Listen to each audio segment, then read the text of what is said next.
Hello guys, কেমন আছেন? দেখেন সকালে উঠে আমি ফুল তুলতে চলে যাচ্ছি। তার আগে আপনাদের এই ফুলগুলো দেখাচ্ছি। দেখেন কেমন লাগছে। গাছের ফুল তুলতে ভালোই লাগে, তাই না? নিজে লাগানো গাছ, যদিও এটা আমি লাগাইনি, এটা লাগিয়েছে আমার হাজব্যান্ড। দেখেন কি সুন্দর লাগছে ফুলগুলো। আপনাদেরকে আমি ঘুরে ঘুরে ফুলগুলো দেখাচ্ছি। এবং দেখেন আমাদের একটা পেয়ারা গাছ, দেখেন পেয়ারা গাছটা খুব একটা বড় হয়নি, কিন্তু অনেক পেয়ারা ধরেছে। এতটুকু গাছে এত পেয়ারা ধরেছে, কিন্তু খাওয়ার মানুষ নেই। এবং পারতে পারলেও লোককে দেয়া যায়, আমি তো পারার কখনো সময়ও পাই না, কিভাবে পারবো। যাই হোক, দেখেন আমাদের গাছের পেয়ারার পরিস্থিতি দেখেন। সকালে উঠে প্রতিদিন আমি এই পেয়ারাগুলো এক জায়গা করি। দেখেন এইগুলো ঝাঁটেতেও আমার সময় লাগে, কি করব, সারাদিন ব্যস্ততার মধ্যে থাকি। দেখেন একটা লোককে দিলেও সে খেতে পারে, কিন্তু আমার তো সময় নেই, আমি পারতেও পারি না। দুই একটা পেরে পেরে খাই, আর দুই একটা আমি নিয়ে যাই আমার ম্যাডামদের জন্য, ছাত্রছাত্রীর জন্য। তাছাড়া আর কী করব, এত খাবে কে? আমার তো আর কেউ বাসায় নেই। আমার বাসায় শুধু আমার একটা মেয়ে ছিল, তাকে আমি বিয়ে দিয়ে দিয়েছি সে শ্বশুর বাড়িতে। আর আমরাই দুইজন, স্বামী এবং স্ত্রী, আমরাই দুইজন বসবাস করি এই বাড়িতে। দেখেন বন্ধুরা, সকালে উঠে আপনাদের জন্য দেখানোর জন্যই চলে আসছি এই করুণ পরিণতি। দেখেন এত পেয়ারা, অনেকে হয়তো একটা পেয়ারা খেতেও পায় না, কিন্তু আমি কি করব, নষ্ট করতে না চাইলেও এটা নষ্ট হয়ে যাচ্ছে। একজনকে তুলে দিলে হয়তো সে সেটা খেতে পারে, কিন্তু আমি তো সময়ই পাই না, সারা দিন ভরেই ব্যস্ততার মধ্যেই আমি থাকি। হ্যালো বন্ধুরা, দেখেন আমাদের গাছের ছোট্ট একটা চাল কুমড়ো ধরেছে। দেখেন সবেমাত্র ধরেনি, অনেকই ধরেছে।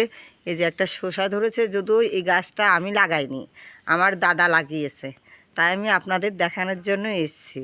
এ দেখেন আর একটা চাল কুমড়ো ধরেছে, দেখতে পাচ্ছেন। এইখানে দেখেন লঙ্কা গাছ, দেখেন লঙ্কা গাছে কত লঙ্কা পেকে গেছে, দেখেছেন?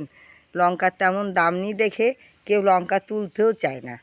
যাই হোক, দেখেন বন্ধুরা, আমাদের গাছ লাগানো গাছ দেখে আমাদের কিন্তু মনটা ভালোই লাগে, কারণ যে গাছ লাগায় সেই গাছে যদি ফল ধরে, খাওয়ার চেয়ে আনন্দটাই বেশি লাগে। দেখেন আমি এইটার আনন্দটা উপভোগ করতে পারি। হ্যালো বন্ধুরা, দেখেন আমাদের এইখানে ফুল গাছ আছে, অনেকগুলোই ফুল গাছ আমি লাগিয়েছি। মাঝে মধ্যে আপনাদের দেখায়, হয়তো আপনারা বলতে পারেন গাইজ যে একই ফুল বারবার বারবার করে দেখায়। এ দেখেন একটা ফুল ধরেছে, আমি যদিও এখন পূজা করব, পূজার ফুল তুলতে যাচ্ছি, এর মধ্যে আপনাদের কথাটা মনে পড়ে গেল যে আপনাদের আমি একটু দেখাই। এ দেখেন এটা হচ্ছে গোলাপ জবা। ঠিক আছে বন্ধু, আপনি এই জবাটা কেমন লাগছে দেখেন। আপনারা কেউ কাছে হইলে আমি এর ডাল কেটে আপনাদেরকে দিতাম, আপনারাও লাগিয়ে রাখছেন। যাই হোক বন্ধুরা, আপনারা ভালো থাকেন এবং সুস্থ থাকেন।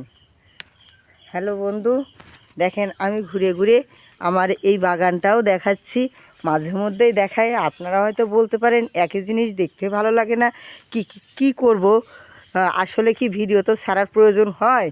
এখন আমি তো সময় পাই না, যেটুকু যা সময় পাই আপনাদের সাথে ব্যস্ততার মধ্যে থাকতে চাই, এইটাই আমার ভালো লাগে। তাই সকালে উঠে, খুব সকালে উঠেই আমি এইগুলো কাজ করছি এবং আপনাদেরকে দেখাচ্ছি। এ দেখেন আর একটা গাছে যে ফুল ফুটছে, এ ফুলগুলো অনেক সুন্দর দেখা যায়। ছোট্ট গাছ, ছোট্ট গাছ জন্য, এর জন্য আপনাদের তেমন একটা ফুল ফোটেনি এবং দেখাইতে পারছি না। যাক, ভবিষ্যতে হয়তো বা ফুটবে।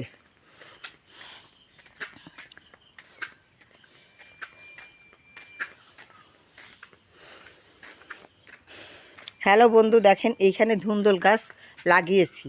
এখন জায়গা তেমন নেই, কি করব, তবুও একটা কুঞ্চি উঞ্চি দিয়ে এখানে সেই ধুন্দল গাছ লাগিয়েছি এবং লঙ্কা গাছও পাশে লাগিয়েছি। এইখানে দেখেন একটা ফুল ফুটে রয়েছে, এটা যদিও আমি নিজে লাগাইনি, অটোমেটিকে হয়ে গেছে। এবং পুঁয়ের শাকের গাছও এইখানে হয়েছে, বিভিন্ন ধরনের গাছ আমি লাগিয়েছি। দেখেন এইখানে ফুল গাছটা লাগিয়েছি। মাঝে মাঝেই কি করব বন্ধুরা, আমি এইখান থেকে মাঝে মাঝে আপনাদেরকে ছবি তুলে দেখায়। আপনারা হয়তো এটাও দেখতে পারছেন। আমি এইখানে লাগিয়েছি দেখেন চাল কুমড়ো গাছ, একটা চাল কুমড়োও কিন্তু ধরেনি। এখন কি ধরবে কিনা তাও জানি না। আসলে এটা জাংলা দিতে পারলে হয়তো হতো, কিন্তু সে সময়টা কই, সময়টা আমার নেই যে আমি দিব। যাই হোক, একটা ডাল পেতে দিয়েছি, এই ডালের মাঝেই হচ্ছে। দেখেন বন্ধুরা, এই গাছটা আবার ফুল এসেছে। এটা হচ্ছে আমার পেঁপে গাছ, ফুল এসেছে। অবশ্যই পেঁপে ধরবে।